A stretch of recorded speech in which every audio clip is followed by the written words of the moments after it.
നിങ്ങൾ പലരുടെയും ജീവിതത്തിൽ ചില സമയങ്ങളിൽ ഒരു മടുപ്പും ഒരു ഊർജ്ജക്കുറവും ഒക്കെ തോന്നാറില്ലേ? എല്ലാ കാര്യങ്ങളും ഒരേപോലെ ഒരേ താളത്തിൽ മുന്നോട്ട് പോകുമ്പോൾ ജീവിതത്തിന് ഒരു നിറം കുറഞ്ഞതായിട്ടൊക്കെ നമുക്ക് ഇടയ്ക്കിടയ്ക്ക് തോന്നാറുണ്ട്. എന്നാൽ ഈ മടുപ്പിനെ മാറ്റി നമ്മൾ ചെയ്യുന്ന കാര്യങ്ങളിൽ പൂർണ്ണമായും അലിഞ്ഞു ചേർന്ന് സമയം പോകുന്നത് പോലും അറിയാതെ അത്യധികം സന്തോഷവും അതേപോലെ തന്നെ പ്രൊഡക്ടിവിറ്റിയും നേടാൻ കഴിഞ്ഞാൽ എങ്ങനെയുണ്ടാകുമെന്നൊന്ന് ചിന്തിച്ചു നോക്കിക്കേ. സ്ഥിരം കേൾക്കാറുള്ള ഒരു മോട്ടിവേഷൻ വീഡിയോ ആണ് പ്രസന്റ് ചെയ്യാൻ പോകുന്നത് എന്ന് കരുതിയെങ്കിൽ നിങ്ങൾക്ക് തെറ്റി.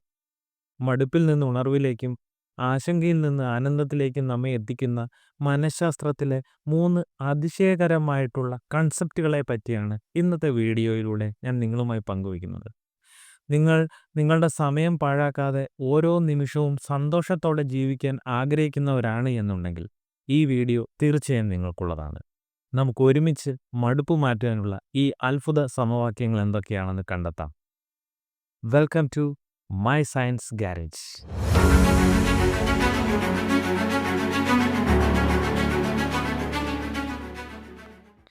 നിങ്ങൾ ഒരു ജോലിയിൽ മുഴുകിയിരിക്കുമ്പോൾ സമയം പോകുന്നത് അറിയാതെ പോകുന്ന ഒരവസ്ഥയുണ്ടല്ലോ, അതാണ് മനഃശാസ്ത്രജ്ഞർ ഫ്ലോ എന്ന് വിളിക്കുന്നത്.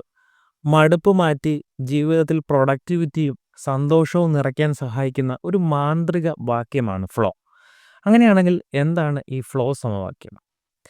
ഫ്ലോ സമവാക്യം പ്രധാനമായും 2 കാര്യങ്ങളുടെ കൃത്യമായ ബാലൻസിങ്ങിനെയാണ് സൂചിപ്പിക്കുന്നത്. ഒരു ജോലി ചെയ്യുമ്പോൾ നിങ്ങൾ നേരിടുന്ന വെല്ലുവിളിയുടെ തോതും നിങ്ങൾക്കുള്ള സ്കിൽ ലെവലും തമ്മിലുള്ള ഒരു ബാലൻസ് ആണ് ഉദ്ദേശിക്കുന്നത്. ഈ രണ്ടും ഏകദേശം ഒരേ സന്തുലനാവസ്ഥയിൽ വരുമ്പോഴാണ് ഒരാൾക്ക് മടുപ്പ് മാറി ശ്രദ്ധയും ആനന്ദവും ലഭിക്കുന്ന ഫ്ലോ എന്ന് പറയുന്ന ഒരവസ്ഥയിലേക്ക് എത്തിച്ചേരുന്നത്. നിങ്ങളുടെ ജോലിയുടെ വെല്ലുവിളി കുറവാണെങ്കിൽ അത് നിങ്ങൾക്ക് വലിയ മടുപ്പുണ്ടാക്കും.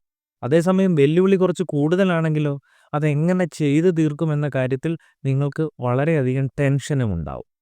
അപ്പോൾ അതുകൊണ്ട് തന്നെ ഈ 2 ഘടകങ്ങളും ബാലൻസ് ആയിരിക്കണമെന്ന് സൂചിപ്പിക്കാൻ കാര്യം ഇതാണ്. ഫ്ലോ എന്ന് പറയുന്ന ഒരു പ്രത്യേക അവസ്ഥയിലേക്ക് എത്താൻ പ്രധാനപ്പെട്ട 7 ഘടകങ്ങളാണ് നമ്മളെ സഹായിക്കും എന്നാണ് ഈ ഫ്ലോ സമവാക്യം പ്രധാനമായും സൂചിപ്പിക്കുന്നത്. ആദ്യത്തെ ഘടകം എന്ന് പറയുന്നത് നിങ്ങളുടെ ലക്ഷ്യത്തിന്മേലുണ്ടാകുന്ന ഒരു വ്യക്തതയാണ് സൂചിപ്പിക്കുന്നത്. അതായത് നിങ്ങൾ എന്ത് ചെയ്യുന്നു, എന്തിനു വേണ്ടി ചെയ്യുന്നു എന്ന് നിങ്ങൾക്ക് കൃത്യമായിട്ടുള്ളൊരു ബോധ്യമുണ്ടാകണം. ഒരു ഉദാഹരണം പറയുകയാണെന്നുണ്ടെങ്കിൽ, നിങ്ങൾക്ക് ഒരു പുസ്തകം പഠിച്ചു തീർക്കണമെങ്കിൽ ഓരോ ദിവസവും എത്ര പേജ് വെച്ച് പഠിക്കണമെന്ന് കൃത്യമായിട്ടുള്ളൊരു ലക്ഷ്യം നിങ്ങൾ മനസ്സിൽ സൂക്ഷിക്കേണ്ടത് അത്യാവശ്യമാണ്. രണ്ടാമത്തെ കാര്യം എന്ന് പറയുന്നത് ഇമ്മീഡിയറ്റ് റെസ്പോൺസ് ആണ്. അതായത് നിങ്ങൾ ചെയ്യുന്നതിൻ്റെ ഫലം അപ്പോൾ തന്നെ അറിയാൻ സാധിക്കുന്ന ഒരു പ്രത്യേക അവസ്ഥയാണ്. മൂന്നാമത്തെ കാര്യം നിങ്ങളുടെ കോൺസെൻട്രേഷൻ ലെവലുമായിട്ട് ബന്ധപ്പെട്ടതാണ്. അതായത് നിങ്ങൾ ചെയ്യുന്ന കാര്യത്തിൽ വ്യക്തമായ ശ്രദ്ധ പുലർത്തുക എന്നതാണ്. ചിന്തകളെയും ശ്രദ്ധ മാറുന്ന കാര്യങ്ങളെയും പൂർണ്ണമായിട്ട് ഒഴിവാക്കാൻ ശ്രമിക്കുക എന്നതാണ് ഇതിനകത്ത് ഏറ്റവും പ്രധാനപ്പെട്ട ഭാഗം. നാലാമത്തേന്ന് പറയുന്നത് നിങ്ങളുടെ നിയന്ത്രണ ബോധവുമായി ബന്ധപ്പെട്ട് കിടക്കുന്നതാണ്. അതായത് നിങ്ങൾ ചെയ്യുന്ന പ്രവൃത്തിയുടെ ഫലം നിങ്ങളുടെ സ്വന്തം നിയന്ത്രണത്തിലാണ് എന്ന് നിങ്ങളുടെ മനസ്സിൽ തന്നെ ഒരു തോന്നൽ ഉണ്ടാക്കി വെക്കേണ്ടത് ഇതിൻ്റെ പ്രധാനപ്പെട്ട കാര്യമാണ്. അഞ്ചാമത്തത് സമയബോധത്തെ പറ്റിയുള്ള മറവി ഉണ്ടാക്കിയെടുക്കലാണ്. ഒരു പ്രവൃത്തി ചെയ്യുമ്പോൾ അത് എപ്പോൾ തീരുമെന്ന് സമയം നോക്കി ചെയ്യാതിരിക്കാൻ പ്രത്യേകം ശ്രദ്ധിക്കുക. ഇതേ കാരണം കൊണ്ട് തന്നെയാണ് നമുക്ക് ഏറ്റവും ഇഷ്ടമുള്ള ഒരു പ്രവൃത്തി ചെയ്യുമ്പോൾ സമയം പോകുന്നത് നമുക്ക് അറിയാൻ സാധിക്കാത്തത് എന്നാണ് മനഃശാസ്ത്രപരമായിട്ട് തന്നെ പറഞ്ഞു വെക്കുന്ന കാര്യം എന്ന് പറയുന്നത്. ആറാമത്തേത് ആന്തരികമായ സന്തോഷത്തെ പറ്റിയുള്ള ഒരു പ്രധാനപ്പെട്ട കാര്യമാണ്. നമ്മൾ ചെയ്യുന്ന ജോലിയുടെ ഫലത്തിനപ്പുറം ആ പ്രവൃത്തി ചെയ്യുന്നതിൽ തന്നെ നമ്മളൊരു സന്തോഷം കണ്ടെത്തുക എന്നുള്ളതാണ് ഇതിൻ്റെ പ്രധാനപ്പെട്ട പോയിന്റ് എന്ന് പറയുന്നത്. അതായത് ഒരു ഹോട്ടലിലെ പാചകക്കാരൻ തനിക്ക് പണം ലഭിക്കണമെന്ന ചിന്ത ഉപേക്ഷിച്ച് അതിനെ ഒരു ആസ്വാദന രീതി എന്ന കൺസെപ്റ്റിൽ പാചകം ചെയ്തു കഴിഞ്ഞാൽ ഞാൻ നേരത്തെ സൂചിപ്പിച്ച ആ ഫ്ലോ എന്ന് പറയുന്ന ഒരു കൺസെപ്റ്റിലേക്ക് അവൻ എത്തിപ്പെടുകയാണ് എന്ന് പറയാം. ഏഴാമത്തതും അവസാനത്തതുമായിട്ടുള്ള കാര്യം എന്ന് പറയുന്നത് നിങ്ങൾ ചെയ്യുന്ന പ്രവൃത്തിയും നിങ്ങളെന്ന് പറയുന്ന ഒരു വ്യക്തിയും ഒന്നായി മാറുന്ന ഒരവസ്ഥയുമായി ബന്ധപ്പെട്ട് കിടക്കുന്നു. ചില വ്യക്തികൾ പാട്ട് പാടുമ്പോഴും നൃത്തം ചെയ്യുമ്പോഴും ഒക്കെ ഒന്ന് ശ്രദ്ധിച്ചാൽ മനസ്സിലാവും അവർ തങ്ങളുടെ പ്രവൃത്തിയിൽ മുഴുകി നിൽക്കുന്ന ഒരു പ്രത്യേക അവസ്ഥ. അപ്പോൾ ഇതിനെയാണ് ഞാൻ സൂചിപ്പിച്ചത്. ചുരുക്കി പറയുകയാണെന്നുണ്ടെങ്കിൽ മടുപ്പ് മാറ്റിയെടുക്കണമെന്ന ഒരു ചിന്തയുണ്ടെങ്കിൽ നിങ്ങൾ ചെയ്യുന്ന ജോലി അല്പം പുതിയതും നിങ്ങളുടെ കഴിവിനെ അല്പം ചലഞ്ച് ചെയ്യുന്നതുമായിരിക്കണം എന്നാണ് ഞാൻ സൂചിപ്പിച്ചതിൻ്റെ അർത്ഥം. വെല്ലുവിളി കുറയുമ്പോൾ മടുപ്പ് വരുമെന്ന് ഞാൻ പറഞ്ഞു. വെല്ലുവിളി കൂടിപ്പോയാലോ? ടെൻഷൻ വരുമെന്നും പറഞ്ഞു. എന്നാൽ ഈ രണ്ടിനും ഇടയിലുള്ള ലളിതമല്ലാത്ത, എന്നാൽ അസാധ്യവുമല്ലാത്ത ഒരു കാര്യത്തിൽ മുഴുകുമ്പോഴാണ് ഞാൻ ആദ്യം സൂചിപ്പിച്ച ആ ഫ്ലോ എന്ന് പറയുന്ന ഒരു അവസ്ഥയിലേക്ക് പ്രവേശിക്കുന്നത്. മടുപ്പ് പൂർണ്ണമായും അങ്ങനെ ഇല്ലാതാക്കിയെടുക്കാനും സാധിക്കും. മടുപ്പ് മാറ്റുന്നതുമായി ബന്ധപ്പെട്ട് പറഞ്ഞു കേൾക്കുന്ന മറ്റൊരു പ്രധാനപ്പെട്ട സമവാക്യമാണ് ദ 1% ഇംപ്രൂവ്മെന്റ് റൂൾ എന്ന് പറയുന്നത്. വലിയ മാറ്റങ്ങൾ വരുത്തുന്നതിന് പകരം ഓരോ ദിവസവും ചെറിയ, അതായത് 1% മെച്ചപ്പെടുത്തലുകളിൽ ശ്രദ്ധ കേന്ദ്രീകരിച്ച് കഴിയുന്ന ഒരു പ്രത്യേക റൂളാണ് ഈ 1% റൂൾ എന്ന് പറയുന്നത്. അപ്പോൾ ഇത്തരം ചെറിയ മെച്ചപ്പെടുത്തലുകൾ കാലക്രമേണ കൂടിച്ചേർന്ന് വലിയ വലിയ ഫലങ്ങൾ നൽകുന്നു എന്നതാണ് ഈ ഒരു ഇക്വേഷൻ്റെ അടിസ്ഥാനം എന്ന് പറയുന്നത്. അപ്പോൾ ഈ ഒരു നിയമത്തിൻ്റെ അടിസ്ഥാനം എന്ന് പറയുന്നത് ജാപ്പനീസ് ബിസിനസ് തത്വചിന്തയായ കൈസെനിൽ നിന്ന് ഉണ്ടായിട്ടുള്ളതാണ് എന്ന് പറയപ്പെടുന്നു. ഇതിൽ പറഞ്ഞേക്കുന്ന പോലെ കൈ എന്നാൽ മാറ്റമെന്നും സെൻ എന്നാൽ നല്ലത് എന്ന്, അതായത് നല്ല ഒരു മാറ്റം അല്ലെങ്കിൽ തുടർച്ചയായ മെച്ചപ്പെടുത്തൽ എന്നതാണ് ഈ ഒരു വാക്കിൻ്റെ അടിസ്ഥാനപരമായിട്ടുള്ള അർത്ഥമെന്ന് മനസ്സിലാക്കാം. എന്തുകൊണ്ട് ഈ തിയറി എന്ന് മനസ്സിലാക്കണമെന്നുണ്ടെങ്കിൽ അതിൻ്റെ ഗണിതശാസ്ത്രപരമായ ഫലങ്ങൾ കൂടി നമ്മൾ മനസ്സിലാക്കേണ്ടത് അത്യാവശ്യമാണ്.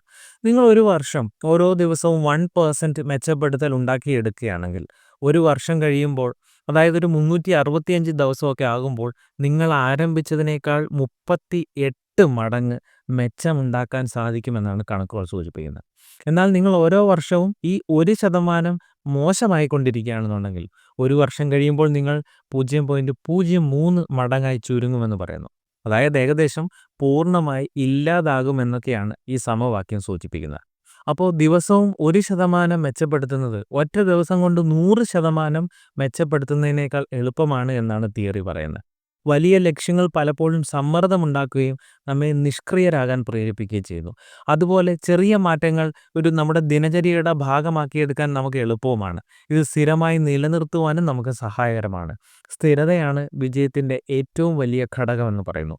ഓരോ 1% മെച്ചപ്പെടുത്തലുകളും അടുത്ത ദിവസത്തെ മെച്ചപ്പെടുത്തലിന് ശക്തമായിട്ടുള്ളൊരു അടിത്തറയും നൽകും. ഇന്നലത്തെ മെച്ചപ്പെടുത്തൽ നാളത്തെ മെച്ചപ്പെടുത്തലിന് പ്രചോദനമായി തീരുകയും ആ മെച്ചപ്പെടുത്തലുകളെല്ലാം കൂടിച്ചേർന്ന് ഒരു പർവ്വതം പോലെ വലുതാകുമെന്നാണ് തിയറി പറയുന്നത്. ഈ പറഞ്ഞ കാര്യങ്ങളെല്ലാം കൊണ്ട് ഈ സമവാക്യം കൂടുതൽ ഫലപ്രദമാകാൻ സാധ്യതയുണ്ട് എന്നാണ് പൊതുവെ കരുതപ്പെടുന്നത്. ഏത് മേഖലയിൽ വേണമെങ്കിലും ഇത്തരത്തിൽ ഈ റൂള് പ്രായോഗികമാക്കാവുന്നതാണ്. ഒരു ഉദാഹരണം പറയുകയാണെന്നുണ്ടെങ്കിൽ ആരോഗ്യ മേഖല തന്നെ ആദ്യം നമുക്ക് സംസാരിച്ചെടുക്കാവുന്നതാണ്. നമ്മൾ ആഴ്ചയിൽ 1 അല്ലെങ്കിൽ 2 ദിവസങ്ങളിലൊക്കെ ഒരു 2-3 മണിക്കൂർ നടക്കുന്നതിനേക്കാൾ വളരെ ഫലപ്രദമായിരിക്കും ദിവസവും ഒരു 15 മിനിറ്റ് അധികം നടക്കുന്നത്, അല്ലെങ്കിൽ ഒരു ഗ്ലാസ് വെള്ളം അധികം കുടിക്കുന്നതെന്ന് മനസ്സിലാക്കാം. ഒരു രാത്രി മുഴുവൻ ഉറക്കമില്ലാതെ ഇരുന്ന് ഒരു ബുക്ക് മുഴുവൻ പഠിച്ചു തീർക്കുന്നതിനേക്കാൾ വളരെ ഫലപ്രദവും എളുപ്പവുമാണ് ദിവസവും ഒരു 15 മിനിറ്റെങ്കിലും അധികമായിട്ട് ഒരു പുസ്തകം പഠിക്കുന്നത്, അല്ലെങ്കിൽ ഒരു പേജ് നോട്ട് അധികം എഴുതുന്നതെന്ന് മനസ്സിലാക്കാം. അപ്പോൾ ചുരുക്കി പറയുകയാണെന്നുണ്ടെങ്കിൽ വലിയ ലക്ഷ്യങ്ങളെക്കുറിച്ച് ആലോചിച്ച് മടിച്ചിരിക്കാതെ ഇന്ന് തന്നെ നിങ്ങളുടെ ദിനചര്യയിൽ ചെറിയ ചെറിയ മാറ്റങ്ങൾ വരുത്തുക. അതായത് ഞാൻ സൂചിപ്പിച്ച ആ ഒരു 1% മാറ്റം കൊണ്ടുവരാൻ നിങ്ങൾ ശ്രമിക്കുക. നാളത്തെ നിങ്ങളുടെ ജീവിതത്തിൽ ഇന്നത്തെ ഈ വരുത്തുന്ന ഒരു ചെറിയ ചെറിയ ഈ ഒരു തീരുമാനങ്ങളൊക്കെ ആശ്രയിച്ചിരിക്കും നാളത്തെ വിജയം.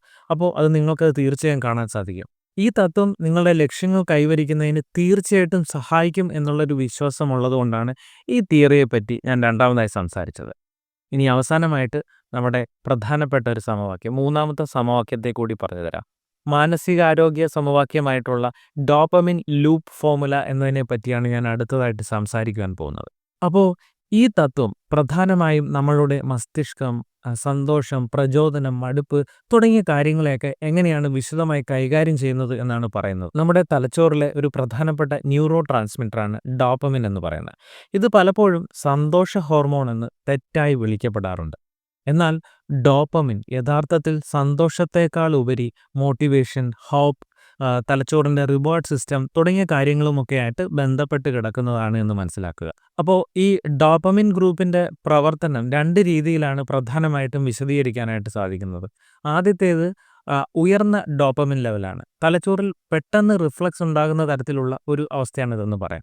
ഉദാഹരണം പറയുകയാണെങ്കിൽ നമ്മൾ സോഷ്യൽ മീഡിയയിലൊക്കെ നോക്കുമ്പോഴോ, അതുമല്ലെങ്കിൽ നമുക്ക് വളരെ ഇഷ്ടപ്പെട്ട ഒരു ജങ്ക് ഫുഡ് കഴിക്കുമ്പോഴോ, ചില ആൾക്കാരൊക്കെ വീഡിയോ ഗെയിം കളിക്കുമ്പോൾ, അല്ലെങ്കിൽ മറ്റ് ചിലർ വലിയ ലഹരിയൊക്കെ ഉപയോഗിക്കുന്ന സമയത്ത് ഈ ഡോപ്പമിൻ ലെവല് നമ്മൾ വിചാരിക്കുന്നതിലും അധികം ഉയർന്ന രീതിയിലേക്ക് പോകാനുള്ള ഒരു സാധ്യതയുണ്ട്. അപ്പോൾ നമുക്കൊരു എനർജി കിട്ടും പോലെ തോന്നുന്ന ഒരു ടെൻഡൻസി ഉണ്ട്. ഈ ഡോപ്പമിൻ്റെ അളവ് പെട്ടെന്ന് ഉയരുന്നത് പോലെ തന്നെ അത് വളരെ പെട്ടെന്ന് താഴുകയും ചെയ്യാറുണ്ട്. അപ്പോൾ ഇതിൻ്റെ ഒരു പ്രധാന പ്രശ്നം എന്തെന്നാൽ ഈ ഒരു ലൂപ്പ് തലച്ചോറിനെ എളുപ്പത്തിൽ സന്തോഷങ്ങൾ ലഭിക്കുന്ന ഒരു അവസ്ഥയിലേക്ക് കൊണ്ടുപോകും എന്ന ഒരു പ്രത്യേക രീതി ഉണ്ടാക്കും. അപ്പോൾ അത് നമ്മളെ അടിമപ്പെടുത്തുന്ന ഒരു രീതിയാണ്. അതുകൊണ്ട് തന്നെ കൂടുതൽ പ്രയത്നം ആവശ്യമുള്ള പഠനം, നമ്മുടെ ജോലി, നമ്മുടെ വ്യായാമം തുടങ്ങിയ കാര്യങ്ങളൊക്കെ നമ്മൾ ചെയ്യുമ്പോൾ നമ്മുടെ മസ്തിഷ്കം ഈ ഡോപ്പമിനെ പുറത്ത് വിടാൻ മടിക്കുകയും നമുക്ക് കഠിനമായ മടുപ്പും ഒരു നിഷ്ക്രിയത്വം ഒക്കെ അവിടെ അനുഭവപ്പെടാറുണ്ട്. ഇത് ഡോപ്പമിൻ സെൻസിറ്റിവിറ്റി കുറയാൻ കാരണമായി തീരാറുമുണ്ട്. രണ്ടാമത്തേത് ലോ ഡോപ്പമിൻ റിഫ്ലക്സ് ആണ്. വലിയ കഠിനാധ്വാനത്തിലൂടെ ഉണ്ടാകുന്നതും എന്നാൽ കാലതാമസമെടുത്ത് റിവാർഡ് കിട്ടുന്നതുമായിട്ടുള്ള ഒരു കാറ്റഗറിയാണ് ഇതെന്ന് പറയാം. ഉദാഹരണം പറഞ്ഞാൽ ഞാൻ നേരത്തെ സൂചിപ്പിച്ചതുപോലെ ഒരു ബുദ്ധിമുട്ടുള്ള ഒരു ടാസ്ക് പൂർത്തിയാക്കുമ്പോഴോ, ഒരു വ്യായാമമൊക്കെ വളരെ ശ്രമകരമായി പൂർത്തിയാക്കുമ്പോഴോ, ഒരു പുതിയ എബിലിറ്റി നിങ്ങൾ പുതുതായിട്ട് നേടിയെടുക്കുമ്പോഴോ ഒക്കെ ഉണ്ടാകുന്ന ഒരു ഡോപ്പമിൻ ലെവലാണ് ഈ കാറ്റഗറി. ഇങ്ങനെ ഡോപ്പമിൻ്റെ അളവ് സാവധാനം ഉയരുന്നത് ദീർഘനേരം അത് നിലനിൽക്കുന്നതിനും ആഴത്തിലുള്ള ഒരു സംതൃപ്തി ലഭിക്കുന്നതിനും കാരണമായി തീരാറുണ്ടെന്നാണ് പഠനങ്ങൾ പറയുന്നത്. ഇതുകൊണ്ടുള്ള ഗുണം എന്താണ് എന്ന് ചോദിച്ചാൽ ഇത് പ്രയത്നത്തിനുള്ള വലിയ വലിയ പ്രചോദനങ്ങൾ ഉണ്ടാക്കുകയും അതേപോലെ ജീവിതത്തിൽ കൂടുതൽ കൂടുതൽ കാര്യങ്ങൾ ചെയ്യാൻ നമ്മളെ പ്രേരിപ്പിച്ചു കൊണ്ടേയിരിക്കും എന്നുള്ളതാണ് ഇതിൻ്റെ ഏറ്റവും പ്രധാനപ്പെട്ട പ്ലസ് പോയിന്റ് എന്ന് പറയുന്നത്. ഇതിന് കുറച്ചുകൂടി മനസ്സിലാക്കുന്ന ഒരു രീതിയിലേക്കൊന്ന് പറഞ്ഞു തരാൻ ശ്രമിക്കുകയാണെങ്കിൽ ഒരു ടാസ്ക് എത്രത്തോളം വെല്ലുവിളിയുള്ളതും അതേപോലെ പൂർത്തിയാക്കുവാൻ പ്രയത്നം ആവശ്യമുള്ളതുമാണോ, അത് പൂർത്തിയാക്കുമ്പോൾ ലഭിക്കുന്ന സംതൃപ്തിയും അത്ര തന്നെ വലുതായിരിക്കുമെന്നാണ് ഞാൻ ഈ പറഞ്ഞതിൻ്റെ ചുരുക്കം എന്ന് പറയുന്നത്. നിങ്ങളുടെ ടാസ്ക് നിങ്ങളുടെ കഴിവിന് മുകളിലായിരിക്കുന്ന ഒരു അവസ്ഥയാണ് ഫ്ലോ സ്റ്റേറ്റ് എന്ന് പറയുന്നത്. ഇത് ഞാൻ ആദ്യമേ സൂചിപ്പിച്ച ഒരു കാര്യം തന്നെയാണ്. ഇത് നിങ്ങളുടെ ശ്രദ്ധ പൂർണ്ണമായും ഒരു കാര്യത്തിൽ കേന്ദ്രീകരിക്കുവാൻ വളരെയധികം സഹായിക്കുന്ന ഒരു നിലയാണ്. അതായത് ഇങ്ങനെ കഠിനാധ്വാനത്തിലൂടെ ലഭിക്കുന്ന ഡോപ്പമിൻ നിങ്ങളുടെ മസ്തിഷ്കത്തെ കഠിനാധ്വാനം നല്ലതാണ് എന്ന് പഠിപ്പിക്കുകയും ഇത് നിങ്ങളിൽ സ്ഥിരമായിട്ടുള്ള ഒരു ഉണർവ് നിലനിർത്താൻ സഹായിക്കുകയും ചെയ്യും എന്നതാണ് പറഞ്ഞു വരുന്നതിൻ്റെ ചുരുക്കം. അടുത്തൊരു പ്രധാനപ്പെട്ട കാര്യമായിട്ട് ഇതിൽ പറയാനുള്ളത് ഡോപ്പമിൻ ഡീടോക്സ് എന്ന് പറയുന്ന ഒരു സംഗതിയാണ്. മുൻപ് ഞാൻ ചെയ്തൊരു വീഡിയോയിൽ അതിനെപ്പറ്റി വളരെ വിശദമായിട്ട് സംസാരിച്ചിട്ടുണ്ട്. അപ്പോൾ ആ വീഡിയോ കാണാൻ താല്പര്യമുള്ളവർക്ക് വീഡിയോയുടെ ലിങ്ക് കമൻറ്റ് ബോക്സിൽ അറ്റാച്ച് ചെയ്ത് വെച്ചിട്ടുണ്ട്. അത് തീർച്ചയായിട്ടും കാണാവുന്നതാണ്, താല്പര്യമുണ്ട് എന്നുണ്ടെങ്കിൽ. ഇതിൻ്റെ അർത്ഥം ഇത്രയേ ഉള്ളൂ. എളുപ്പത്തിൽ ലഭിക്കുന്ന സന്തോഷങ്ങൾ കൂടുതലായിട്ട് ഉപയോഗിക്കപ്പെടുമ്പോൾ മസ്തിഷ്കം സ്വാഭാവികമായിട്ടും അതിലേക്ക് വളരെയധികം അട്രാക്റ്റ് ചെയ്യപ്പെടുന്നുണ്ട്. ഇത് യഥാർത്ഥ ജീവിതത്തിലെ പ്രയത്നം ആവശ്യമുള്ള കാര്യങ്ങളെയെല്ലാം മടുപ്പുളവാക്കുന്നതും അപ്രധാനമായിട്ട് തോന്നിപ്പിക്കുന്ന ഒരു ടെൻഡൻസി ഉണ്ടാക്കാറുണ്ട്. അപ്പോൾ ഉണർവ് വീണ്ടെടുക്കാൻ താൽക്കാലികമായി ഈ എളുപ്പം ലഭിക്കുന്ന സന്തോഷങ്ങളെ നമ്മൾ തീർച്ചയായിട്ടും ഒഴിവാക്കിയല്ലേ വേണ്ടത്. അതിനെയാണ് ഡോപ്പമിൻ ഡീടോക്സ് എന്ന വാക്കുകൊണ്ട് പ്രധാനമായിട്ടും ഉദ്ദേശിക്കുന്നത്. കുറച്ച് ദിവസത്തേക്ക് സോഷ്യൽ മീഡിയ, നിങ്ങളുടെ ഇഷ്ടപ്പെട്ട ജങ്ക് ഫുഡ് എന്നിവ ഒഴിവാക്കുമ്പോൾ നിങ്ങളുടെ മസ്തിഷ്കം വീണ്ടും ഒരു വിരസത അനുഭവിക്കാനൊക്കെ തുടങ്ങാറുണ്ട്. ചെറിയ ജോലികളിൽ പോലും സംതൃപ്തി കണ്ടെത്താൻ ആ ഒരു സ്റ്റേജ് തൊട്ട് തുടങ്ങുകയും ചെയ്യും. ഇത് ഡോപ്പമിൻ സെൻസിറ്റിവിറ്റി വർദ്ധിപ്പിക്കുന്നതിന് ഒരു പ്രധാന ഘടകമാണ്. 1-2 മാർഗ്ഗങ്ങൾ കൂടി ഇതിനായി ഉപയോഗിക്കാമെന്ന് കൂടി പറയട്ടെ. അതിൽ ഏറ്റവും പ്രധാനപ്പെട്ട ഒന്നാണ് ഡിലേ ഗ്രാറ്റിഫിക്കേഷൻ അഥവാ പ്രതിഫലം വൈകിപ്പിക്കൽ. കഠിനമായിട്ടുള്ള ഒരു ജോലി പൂർത്തിയാക്കിയ ശേഷം മാത്രം ഒരു കപ്പ് കാപ്പി കുടിക്കുകയോ അല്ലെങ്കിൽ ഒരു സിനിമ കാണുകയോ ചെയ്യുക. ഇത് എത്ര വിരസമുള്ള ജോലിയാണെങ്കിൽ പോലും അത് ചെയ്തു തീർക്കാൻ നിങ്ങളെ തീർച്ചയായും സഹായിക്കുമെന്നാണ് പഠനങ്ങൾ പറയുന്നത്. അടുത്തത് എംബ്രേസ് ബോർഡം അഥവാ വിരസതയെ സ്വീകരിക്കൽ എന്ന് പറയുന്ന ഒരു പ്രക്രിയയാണ്. വെറുതെ ഇരിക്കുമ്പോൾ ഫോണൊന്നും ഉപയോഗിക്കാതെ വിരസത അനുഭവിക്കാൻ നമ്മൾ സ്വയം നമ്മളെ തന്നെ അനുവദിക്കുക. അപ്പോൾ പലപ്പോഴും ക്രിയാത്മകമായിട്ടുള്ള ചിന്തകളിലേക്കും പുതിയ പ്രവണതകളിലേക്കും പ്രവൃത്തികളിലേക്കൊക്കെ നമ്മളെ നയിക്കാറുണ്ട്. അതുപോലെ തന്നെ ദിവസവും ഒരു ചെറിയ വെല്ലുവിളികളെങ്കിലും പൂർത്തിയാക്കാൻ ശ്രമിക്കുക. അതിലൂടെ ലഭിക്കുന്ന ആ ഒരു സംതൃപ്തിയെ നമ്മൾ ആസ്വദിക്കാനായിട്ട് ശ്രമിക്കുക. ഉദാഹരണത്തിന് ഒരു 15 മിനിറ്റ് വ്യായാമമോ ഒരു 30 മിനിറ്റ് പുസ്തക വായനയൊക്കെ ഇതിൻ്റെ ഒരു ഇതായിട്ട് നമുക്ക് സെലക്ട് ചെയ്യാവുന്നതാണ്. ഈ ഒരു ഡോപ്പമിൻ ലൂപ്പ് മനസ്സിലാക്കി പ്രയത്നം ആവശ്യമുള്ള കാര്യങ്ങളിൽ നിന്ന് സന്തോഷം കണ്ടെത്താൻ പരിശീലിക്കുന്നത്. അതേപോലെ ജീവിതത്തിലെ മടുപ്പ് മാറ്റാനും സ്ഥിരമായ ഉണർവ് നിലനിർത്താനും സഹായിക്കും എന്ന് ബോധ്യമുള്ളത് കൊണ്ടാണ് ഈ ഒരു ടോപ്പിക്കിനെ പറ്റി കൂടി മൂന്നാമതായിട്ട് ഞാൻ സംസാരിച്ചത്. അപ്പോൾ പ്രിയപ്പെട്ട സുഹൃത്തുക്കളെ, ഇത്രയും നേരം നമ്മൾ സംസാരിച്ചുകൊണ്ടിരുന്നത് അല്ലെങ്കിൽ ചർച്ച ചെയ്തുകൊണ്ടിരുന്നത് വെറും സിദ്ധാന്തങ്ങൾ മാത്രമല്ല. അവ നിങ്ങളുടെ ജീവിതത്തിൽ മാറ്റം കൊണ്ടുവരാൻ കഴിവുള്ള പ്രധാനപ്പെട്ട സമവാക്യങ്ങളാണ്. 1% ഇക്വേഷൻ നമ്മൾ കണ്ടിട്ടുള്ളതാണ്. അത് സ്ഥിരതയുടെ ശക്തി നമ്മളെ പഠിപ്പിച്ചിട്ടുള്ള കാര്യമാണ്. അപ്പോൾ ആ ഇക്വേഷനിൽ സൂചിപ്പിച്ച ഒരു മാജിക് സംഖ്യ നമ്മളൊന്ന് ഓർത്തു നോക്കുക. വെറും 1% മെച്ചപ്പെടുത്തിയാൽ പോലും നിങ്ങൾക്ക് ഒരു വർഷം കൊണ്ട് 38 മടങ്ങ് വളരാൻ സാധിക്കുമെന്ന് പറഞ്ഞു. നമ്മൾ ഡോപ്പമിൻ ലൂപ്പിനെ പറ്റി പറഞ്ഞു. എളുപ്പമുള്ള സന്തോഷങ്ങളിൽ നിന്ന് സ്വയം മാറി പ്രയത്നം ആവശ്യമുള്ള കാര്യങ്ങളിൽ സന്തോഷം കണ്ടെത്താൻ മനസ്സിനെ പരിശീലിപ്പിക്കാൻ ഈ ഒരു ഇക്വേഷൻ നമ്മളെ ഉപദേശിക്കുകയും ചെയ്യുന്നതായി നമ്മൾ പറഞ്ഞു. ഇനി നിങ്ങൾ സ്വയം ഒരു ചോദ്യം ഒന്ന് ചോദിക്കുക. നാളെ ഞാൻ ഏതു തരം വ്യക്തിയായിരിക്കണം? മടുപ്പിൽ പൂണ്ടുപോയ പഴയ നിങ്ങളെ ആയിരിക്കണമോ കാണേണ്ടത്? അതോ ഓരോ ദിവസവും 1% മെച്ചപ്പെടുത്തുന്ന സ്വന്തം ജീവിതത്തിൻ്റെ നിയന്ത്രണം സ്വന്തം കൈകളിൽ തന്നെയുള്ള പുതിയൊരു വ്യക്തിയായി മാറണം? മാറ്റം തുടങ്ങേണ്ടത് വലിയ ഒരു വിപ്ലവമായിട്ടൊന്നുമല്ല. നിങ്ങൾ ചെയ്യാൻ മടിക്കുന്ന ഒരു ചെറിയ കാര്യത്തിൽ നിന്ന് വേണമെങ്കിൽ അത് തുടങ്ങാം. ചിലപ്പോൾ അതൊരു 20 മിനിറ്റ് വ്യായാമമാവാം, അല്ലെങ്കിൽ ഒരു 5 മിനിറ്റ് പുസ്തകം വായന പോലും ആവാം. അപ്പോൾ ഈ നിമിഷം നിഷ്ക്രിയത്വം തകർക്കാൻ ശ്രമിക്കുക. നിങ്ങളുടെ ജീവിതത്തിലെ ഏറ്റവും വലിയ തടസ്സം പുറത്തു നിന്നല്ല വരുന്നത്. നിങ്ങൾ അത് തുടങ്ങാനുള്ള മടിയിൽ നിന്നാണ് അത് സംഭവിക്കുന്നത്. ഈ സമവാക്യങ്ങൾ നിങ്ങൾക്ക് നന്നായി മനസ്സിലായിട്ടുണ്ടെങ്കിൽ ഇനി പ്രവർത്തിക്കുകയാണ് വേണ്ടുന്നത്. നിങ്ങളുടെ ലക്ഷ്യങ്ങൾ വളരെ വലുതാകണം. നിങ്ങളുടെ പ്രതീക്ഷകൾ ആകാശത്തോളം ഉയരണം. നിങ്ങൾക്കത് തീർച്ചയായിട്ടും ചെയ്യാൻ സാധിക്കും. അത് ഇന്ന് തന്നെ തുടങ്ങുക. സോ, നിങ്ങളുടെ അഭിപ്രായങ്ങളും നിർദ്ദേശങ്ങളും ഇതുമായി ബന്ധപ്പെടുത്തി കമൻറ്റ് ബോക്സിൽ രേഖപ്പെടുത്തുക. ഒരു പോസിറ്റീവ് തോട്ട് നിങ്ങളിലേക്ക് കൊണ്ടുവരാൻ സാധിച്ചു എന്ന വിശ്വാസത്തോടെ this is your friend Liju Krishnan signing off.